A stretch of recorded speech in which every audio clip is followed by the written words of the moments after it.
The Nintendo 64 launched way back in September of '96, and it remains one of my all-time favorite consoles with tons of awesome games. I know the community's kind of split. Maybe there's people in the middle, I don't know. But all I'm ever exposed to are people who either really love the Nintendo 64 or people who are like, hey, the system didn't even need to exist. And I say that's blasphemy. But today what we're going to be doing is a couple things. We're going to be talking about the Nintendo 64, the launch, just my personal experiences, kind of sharing with you guys some craziness, you know, just everything that happened, why I love the Nintendo 64 so much that I want to marry it. No, I'm just kidding. And also hear from you guys, you know, share your thoughts, your feelings, your experiences with the system. Did you love it? Did you hate it? Could you live without it? That kind of thing. Let me know in the comments down below. I read as many of them as I can and respond to as many as I can as well. But the big thing, and I don't normally do videos that just are for giveaways, but this video we're also going to be talking about a really big Nintendo 64 themed giveaway that is sponsored by Castlemania Games. He hit me up. He was like, hey man, you hit 70,000 subscribers not long ago. Let's celebrate with the giveaway. I'll provide the items. I'll ship them to whoever wins. And boom, there we go, in celebration. So the items, we'll talk more about that in a moment. Several $100s worth of stuff, and I think it's pretty cool. So stay tuned to hear what it is, how you can enter, all that good stuff. Stick around, it is worldwide. Don't worry about that. Everybody in the world, including if you live on the moon, you're eligible. They'll be shipped to you. But the Nintendo 64, let's talk about this thing. So I remember way back before this launched, and there was talks about it, the Ultra 64, Project Reality, all that good stuff. And, you know, when we finally knew, okay, it's coming out around this time, it's coming out in September, you know, that kind of thing, you know, months before, it released in June in Japan of '96. And I was like, man, I gotta pre-order this thing. I gotta make sure I get my hands on it. And, you know, by this time, you know, how old I was, this point in my life, yeah, I was buying my own games, buying my own systems, that kind of thing, right? And I remember going out like, I got to pre-order this, man, before even playing it. Because if you remember, if you were around back then, there were demo units that were out like shortly before the system launched. At like Blockbuster, Toys R Us, you know, a few places. But I remember this store, and it still exists, M&M Games in Upland. I don't really go there. They're still there. They're overpriced. I don't really understand the store too much. You know, I used to go there a lot when I was younger. And that's where I went to pre-order this system. You know, it was kind of neat because hanging out at that store, they got a Japanese unit that they had plugged in playing Super Mario 64.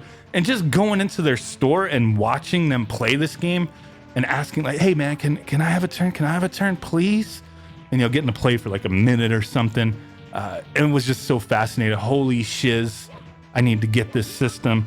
You guys doing pre-orders? And they're like, hells yes, we're doing pre-orders. $50 down. I'm like, boom, let's do it. Now, here's the thing that sucks is like, I don't remember if I had I don't remember how my bank situation was, but I didn't have a vehicle. I didn't drive. I didn't even really take the bus. I should have taken the bus, but you know what? Walking's not too bad for you. I lived about 5 miles away from this store. In the other direction, a few blocks away was the Toys R Us that, you know, closed a long while ago before Toys R Us went under. But those stores, they're both about 5 miles away from me. I walked. So I remember they're like $50 down, blah, blah, blah, blah, blah. Get the monies, bring it to us. You know, we're good. We'll make it happen. So I remember getting my monies, walking that 5 miles again to get back to the store, you know, probably a few days later type of thing. Boom, here's the money. Let me pre-order this bitch. And hell's yes, got my receipt. They're like, you're going to love this. This is going to be awesome. High fives all around. It was like, yes, man. Love Nintendo. I mean, who didn't love Nintendo unless you're a Sega fanboy?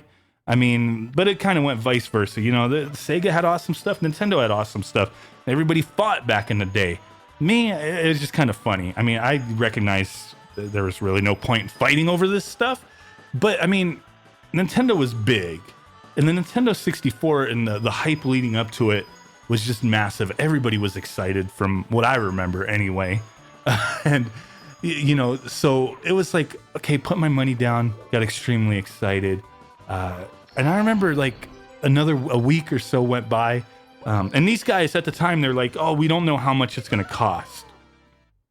The $50 down, that's it for now. But we don't know how much it's going to be retail, but we'll let you know, right? So it was like, okay, cool. I used to walk all the time, like I said, but maybe a week or two later, something like that. I remember walking to Toys R Us, and I went to Toys R Us and I saw they had pre-orders available. They didn't have pre-orders prior to that for the Nintendo 64, and it was listed at $199.99, $200. I was like, oh, nice. And they wanted $50 down, whatever it was, right? I was like, okay, cool. Like, let me make sure that these guys at M&M Games, like, you know, if they got the price over here at Toys R Us, you know, they should know. So I hit them up. I call them, actually. And they're like, oh, no, it's going to be $250. And I'm like, what? $250? But it's $200 at Toys R Us, right down the street from your ass. And they're like, oh, and we need another $50 to secure your pre-order. And I'm like, wait, what? You want another $50? Like, I gave you $50 toward the price of this. And that's not I remember arguing with these guys, and it was just like, well, we don't have enough money to secure our shipment. We need an extra $50. And I was like, you know what, homeboy? You want an extra $50, and you're charging $50 more from what Toys R Us is charging for this console. Just give me my boo-foo and $50 back from that I gave you the other week. And they refused. They were like, no, we can't do that. But we can't secure your pre-order without another $50. So it was like, oh, so I don't get my pre-order. If I don't give you the extra $50, plus you're charging another $50 for the system, more than what it was going for. You know, if I don't do all that and I don't secure and buy my pre-order, I lose my $50. I was like, you guys are out of your mind, man. If you were charging, you know, the right price that everybody else was charging at the time, you know, maybe I would have mustered up the other $50 and gave it to them. But it was just kind of on principle. You're charging more. I don't want it because I could pre-order it over here. I fought and argued with them. Finally, they're just like, you know what? Fuck it. Take your money back. Shut the hell up. Leave us alone. I mean, they didn't kick me out or ban me from the store or anything. It just got a little heated until they finally just gave in, gave me the money back. I went pre-ordered at Toys R Us, just like I did with a few other consoles. My Dreamcast came from Toys R Us. I miss Toys R Us so damn much, guys.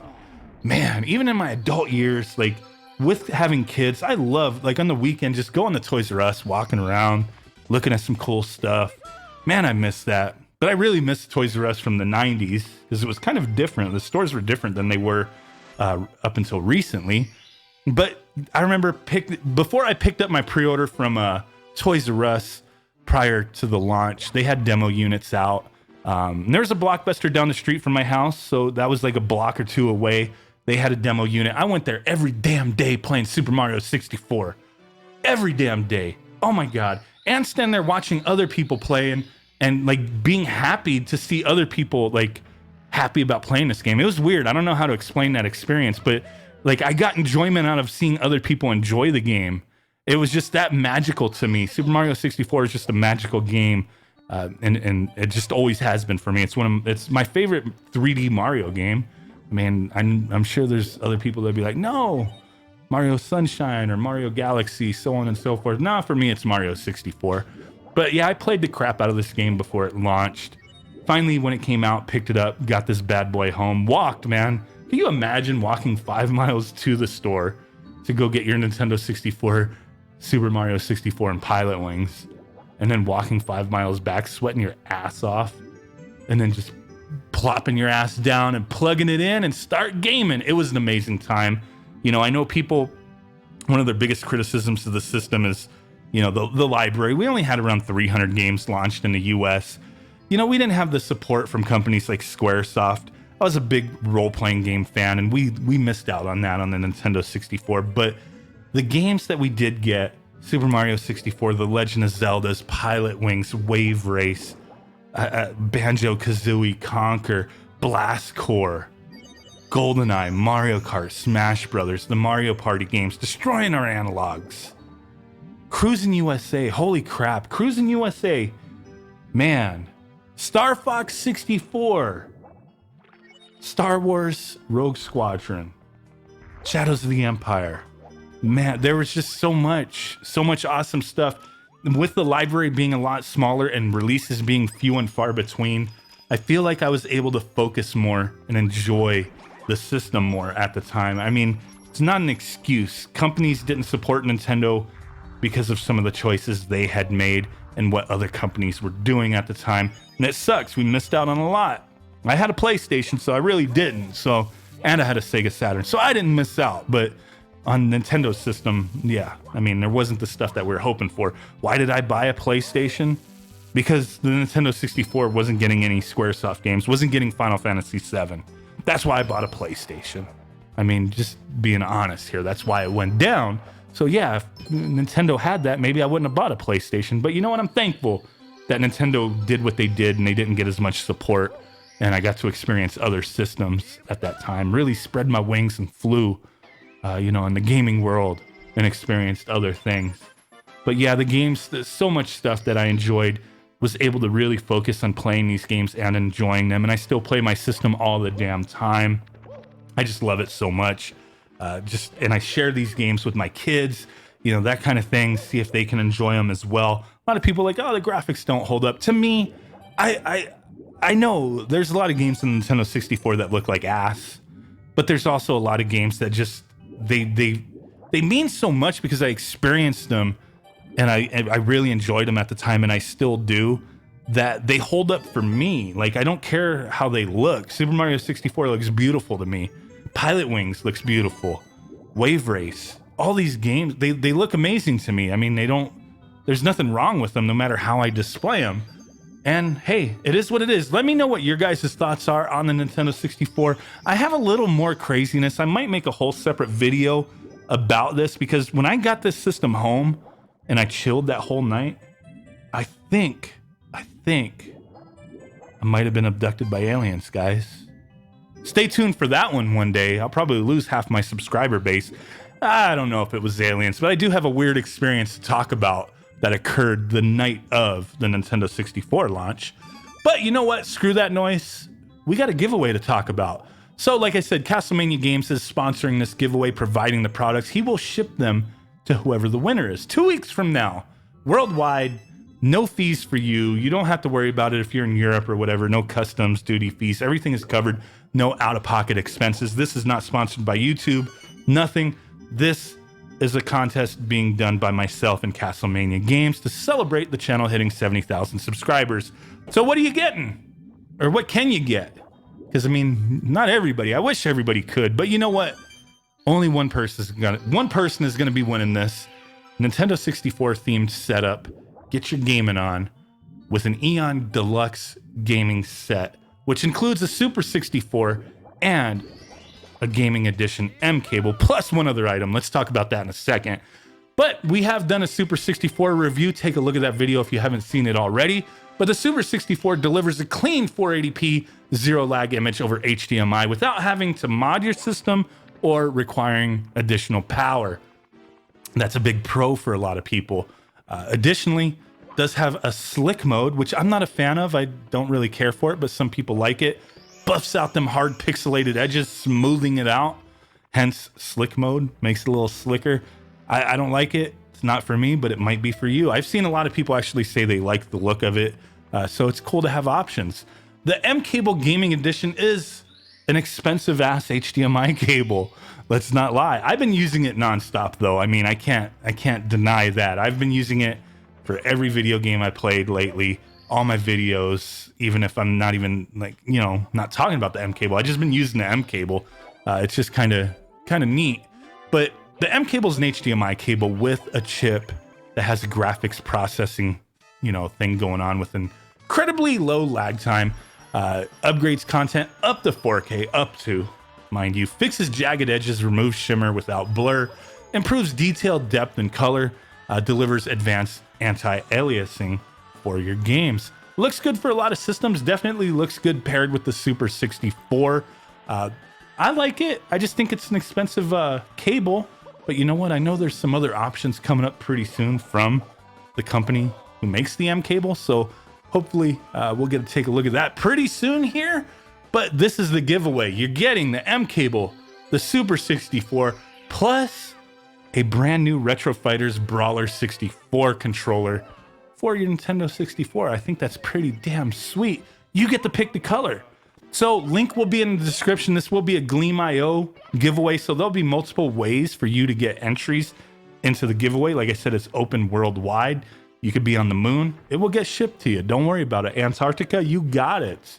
Mexico, Florida, Australia, the UK, China, Shenzhen, China, Tokyo, Japan. It don't matter. It's coming to you.